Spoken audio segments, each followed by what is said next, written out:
ரொம்ப கம்மியான செலவில் நல்ல ரிச்சான ஒரு இனிப்பு பண்ணணுன்னா இந்த வீடியோவை நீங்கள் சேவ் பண்ணி வச்சுக்கோங்க. ரொம்பவே உங்களுக்கு யூஸ்ஃபுல்லாக இருக்கும். முக்கியமான பொருள் ஒரு 2 பொருள் இருந்தாலே போதும். நல்ல ஒரு ரிச்சான ஸ்வீட்டு நம்ம வீட்லேயே நம்ம ரெடி பண்ணிக்கலாம். இதை எப்படி பண்ணலான்றது சிம்பிளாக நம்ம எப்படி பண்ணலான்றது நம்ம ஃபுல் வீடியோவில் பார்த்து தெரிஞ்சுக்கலாம் வாங்க.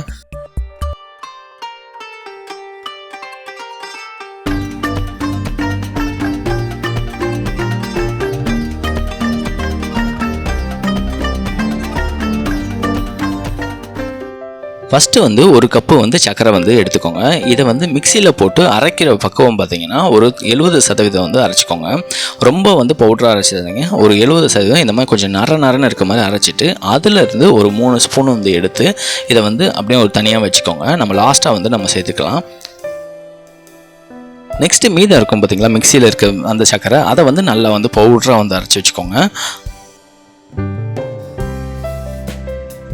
நெக்ஸ்ட் நல்ல ஒரு ஹீட்டான கடாயில் நெய் ஒரு 2 ஸ்பூன் நெய் நல்லா ஆட் பண்ணிக்கோங்க. ஆட் பண்ணிட்டு நெய் கொஞ்சம் நல்லா உருகுனதுக்கு அப்புறமேலு 1 கப் அளவு கடலை மாவு சேர்த்துக்கோங்க.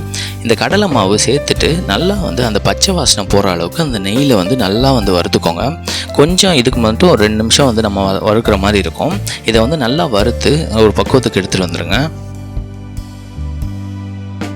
ஒரு 2 நிமிஷம் நல்லா வறுத்தாலே போதும். இந்த மாதிரி நல்ல ஒரு பக்குவத்துக்கு வந்துடும். இப்போ பார்த்தீங்கன்னா உங்களுக்கு நல்லா அந்த பொலுன்னு வந்திருக்கு பார்த்தீங்களா. இந்த மாதிரி பக்குவத்துக்கு வந்ததுக்கு அப்புறமேலு ட்ரை கோகோனட் ஒரு அரை கப்பு சேர்த்துக்கோங்க. எந்த கப்பில் நீங்கள் கடலை மாவு எடுத்தீங்களோ அதில் ஒரு அரை கப்பு ட்ரை கோகோனட் சேர்த்துக்கோங்க. உங்ககிட்ட ட்ரை கோகோனட் இல்லைன்னா நீங்கள் நார்மல் தேங்காய் துருவல் இருக்குது பார்த்தீங்களா, அந்த ஸ்கின்னெல்லாம் ரிமூவ் பண்ணிவிட்டு அந்த தேங்காய் துருவல் ஒயிட் சைடு இருக்குது பார்த்தீங்களா, அதை மட்டும் நெய்யில் வறுத்து இதில் நீங்கள் சேர்த்துக்கோங்க. இது ஃபுல்லாக அந்த கடலை மாவில் ஃபுல்லாக பரவுற அளவுக்கு நல்லா மிக்ஸ் பண்ணி விட்டுருங்க. நெக்ஸ்ட்டு நம்ம பவுடர் சுகர் நம்ம ரெடி பண்ணி வச்சுருந்தோம்ல, அதை அப்படியே ஃபுல்லாக சேர்த்துக்கோங்க. இதையும் நல்லா மிக்ஸ் பண்ணி விட்டுருங்க. மிக்ஸ் பண்ணும்போது பார்த்திங்கன்னா கொஞ்சம் அந்த ஈரப்பசை வரும். அந்த சர்க்கரையிலேருந்து நல்லா ஈரப்பசை நமக்கு கிடைச்சி இந்த மாதிரி ஒரு பக்குவத்துக்கு நமக்கு வரும். இப்போ உங்களுக்கு நல்ல கலராக வேணும்னா ஸ்வீட்டு மஞ்சத்தூள் ஒரு பிஞ்ச் அளவு சேர்த்துக்கோங்க. சேர்த்துட்டு நல்லா மிக்ஸ் பண்ணிவிடுங்க. இது மஞ்சத்தூள் ஆப்ஷனல் தான், நீங்கள் சேர்க்கணும்னு கூட அவசியம் இல்லை. அப்படி இல்லைன்னா நீங்கள் உங்களுக்கு ஃபுட் கலர் தான் பண்ணணும்னா நீங்கள் ஃபுட் கலர் கூட நீங்கள் சேர்த்துக்கலாம். நெக்ஸ்ட்டு ஏலக்காய் தூள் ஒரே ஒரு ஸ்பூன் சேர்த்துக்கோங்க. அதுக்கப்புறமேலு ஒரு பிஞ்ச் அளவு உப்பு இந்த ஸ்டேஜில் சேர்த்துக்கோங்க.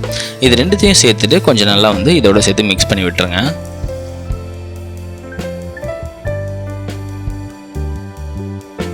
இப்போ மாவோட பக்குவம் பார்த்திங்கன்னா நல்லா இந்த மாதிரி நல்லா போல நல்லா இந்த மாதிரி வந்திருக்கு நமக்கு. இந்த டைமில் பால் நல்லா காய்ச்சி ஆற வச்ச பால் 1 கப்பு எடுத்துக்கோங்க. ஆனால் நம்ம சேர்க்க போகிறது 3/4 கப்பு தான். நீங்கள் அளவு அதிகமாக எடுத்துட்டிங்கன்னா நீங்கள் அதுக்கேற்ற மாதிரி நீங்கள் மாற்றி இது பண்ணிக்கோங்க. அதனால் 1 கப்பு எடுத்துகிட்டு 3/4 கப்பு ஃபஸ்ட்டு சேர்த்துக்கோங்க. சேர்த்துட்டு இதை நல்லா இந்த கடலை மாவில் இந்த பால் ஃபுல்லாக அப்சர்வ் ஆகிற அளவுக்கு நல்லா மிக்ஸ் பண்ணி விட்டுருங்க. இது நல்லா நம்ம அந்த சப்பாத்தி மாவு மாதிரி நம்ம ரெடி பண்ண போகிறோம். ஒரு 2 நிமிஷம் நல்லா கிளறி விட்டிங்கன்னா உங்களுக்கு நல்லா இந்த மாதிரி சட்டியில் ஒட்டாத அளவுக்கு அந்த பக்குவத்துக்கு நமக்கு வந்துடும். இந்த மாதிரி வந்ததுக்கப்புறமேலு ஃபுல்லாக இது வந்ததுக்கப்புறமேலு நீங்கள் ஃபேன் காற்றுல நல்லா ஆற வச்சுருங்க. கொஞ்சம் ஆறுனதுக்கு அப்புறமேலு நீங்கள் பிளேட் மாற்றிடுங்க. பிளேட்டில் மாற்றிட்டிங்கன்னா உங்களுக்கு நல்லா உருண்டை பிடிக்கிறதுக்கு கரெக்டாக வரும். உங்களுக்கு இந்த மாதிரி வந்ததுக்கு அப்புறமேலு நீங்கள் கையில் கொஞ்சமாக நெய் அப்ளை பண்ணிக்கோங்க. நெய்யில் அப்ளை பண்ணிவிட்டு சப்பாத்தி மாவு மாதிரி உருண்டையாக ரெடி பண்ணுங்கள். அப்புறமேல் தான் நம்ம ஷேப் பண்ணுறதுக்கு வசதியாக இருக்கும் நமக்கு.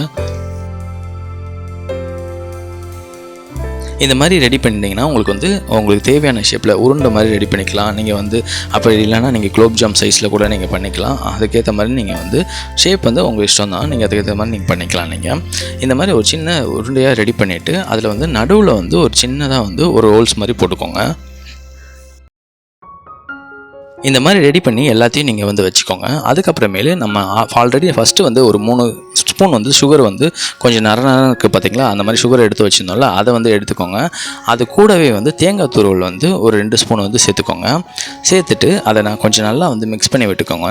இது எதுக்காக நம்ம சேர்க்குறோன்னா மேலேயும் கொஞ்சம் நல்லா இனிப்பாக இருக்கும் நமக்கு. இது மாதிரி ரெடி பண்ணி வச்சுட்டு அதுக்கப்புறமேலு நம்ம ஃபுல்லாக ஷேப் பண்ணி வச்சுருந்தோம் பார்த்தீங்களா அந்த ஸ்வீட்டு, அதை இதில் நல்லா பிரட்டி எடுத்துக்கோங்க. ரொம்ப அதிகபட்சமாக நீங்கள் பெரட்டணும்னு அவசியம் இல்லை. இதை வந்து லைட்டாக வந்து பெரட்டி எடுத்தாலே போதும். இந்த மாதிரி நீங்கள் ரெடி பண்ணி வச்சிட்டிங்கன்னா அதுக்கப்புறமேல் நடுவில் வந்து நீங்கள் வந்து டூட்டி டூட்டி ஃப்ரூட் இருந்தால் கூட நீங்கள் வச்சுக்கலாம். அப்படி இல்லைன்னா பாதாம் பிஸ்தா வீட்டில் இருந்ததுன்னா கொஞ்சமாக சின்ன சின்னதாக வெட்டிட்டு கூட நீங்கள் நடுவில் வச்சுக்கலாம் டெக்கரேஷனுக்கு. கம்மியான செலவில் இந்த மாதிரி கொஞ்சம் டிஃப்ரெண்ட்டான ஸ்வீட் பண்ணி கொடுங்க. எல்லாருமே விரும்பி சாப்பிடுவாங்க. இந்த வீடியோ பிடிச்சிருந்தா நீங்களும் ட்ரை பண்ணி பார்த்துட்டு கமெண்ட்டில் வந்து சொல்லுங்கள். மறக்காமல் சப்ஸ்கிரைப் பண்ணிவிடுங்க. தேங்க்யூ.